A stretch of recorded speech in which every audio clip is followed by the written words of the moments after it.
Now I see. We try to keep our show as impartial as possible, but due to the nature of talk shows, a truly neutral one would be quite boring. So here is our disclaimer. This is purely our opinion after being in the trenches of downtown Topeka for nearly 10 years. We present this editorial comment with the hope of stimulating a more enlightened conversation around the city. It's no secret to anyone who watches our show that I have a lot of pride in downtown Topeka. This is not merely because I chose to go against all odds and open a business here 10 years ago. I started with nothing. I mean nothing. No trust fund, no big family money. I was just a normal guy who was called an idiot for taking a chance on downtown Topeka. I was told that the "if you build it, they will come" thing only works in the movies.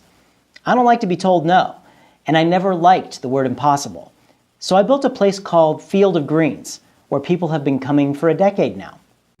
There's been a lot of talk about downtown Topeka, and our city council is preparing to vote on a proposal that would breathe new life into this historic district.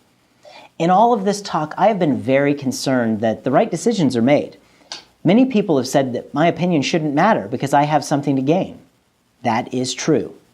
But I only have something to gain if the whole city gains from this project.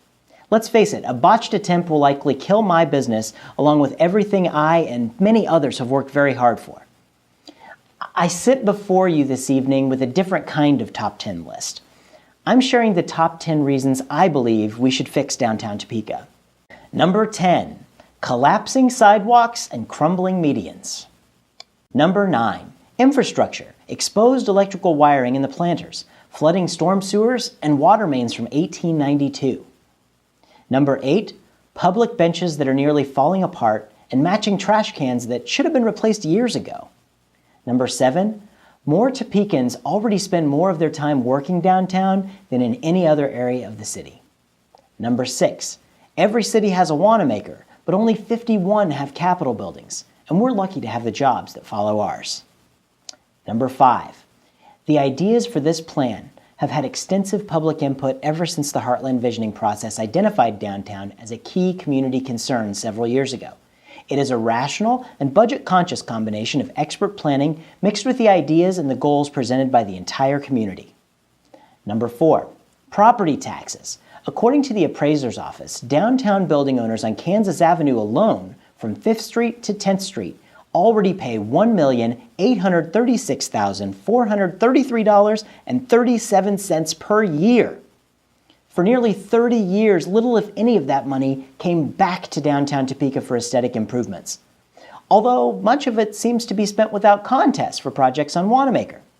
Things like expanding streets to build big box home improvement retailers within a couple blocks of other big box home improvement retailers. When do we take into consideration that improving downtown will increase the downtown neighborhood property values, which will make the property taxes even higher to stimulate the tax base? And number 3, we can all agree that downtown is our business hub. And we can all agree that we need more primary jobs in Topeka, jobs that bring in tax revenue for our city from outside of the area. Shouldn't we roll out the rug for people who are making the decisions on where to put those jobs? I don't mean the old shag rug from 1982. Can't we agree that it's time to replace the rug? Number 2, how are we seen by the rest of the country? If you were an out-of-state tourist driving through on I-70 and you wanted to drop by Topeka to take a couple of pictures for your scrapbook, would you choose to take the exit with the Capitol building, or would you pick the exit with a Walmart and a Chili's? And number 1, if you are still against updating downtown, what is your suggestion? Do you think that it should just continue to sit around and rot until there's nothing left? Or do you have a better idea? Many people are all ears and have been looking for those ideas for the last few years. I am well aware that the process seems like it's been taking forever, and that all we do is sit around and talk about things. But I'm confident that the reason for all of the talk is to assure that the project will be done correctly, and that it will be something that we can all be proud of.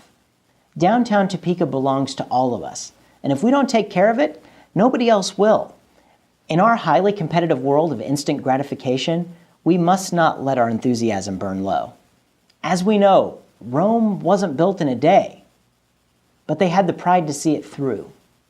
If we fix it, they will come.